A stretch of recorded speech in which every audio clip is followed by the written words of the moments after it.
বৈশাখের সুপ্রভাত অগ্রায়ণের নবান্ন উৎসবে, আর ডালা ভরা পাকা ফসল, গোলায় তলার আনন্দে আত্মহারা কৃষকের প্রাণের উচ্ছ্বাস ঠিকরে পড়ে উত্তরায়ণ সংক্রান্তি উপলক্ষে উদযাপিত পিঠে পুলি উৎসবে।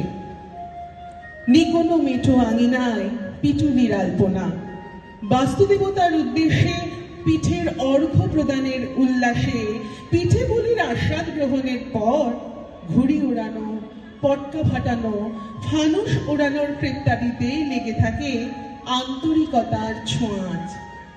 তৎসঙ্গে নতুন মাটির হাঁড়ি ও দরজায় পাতা ও ধানের বাউনি বেঁধে গৃহবধূরা উচ্চারণ করেন, আউনি বাউনি কোথাও না যেও, 3 দিন ঘরে বসে পিঠে পুলি খেও।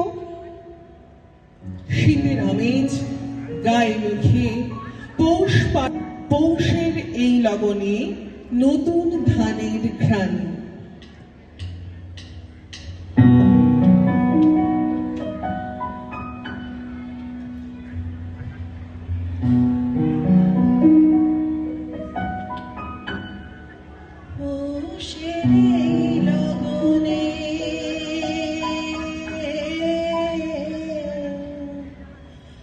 নূতন ধানের ঘ্রাণে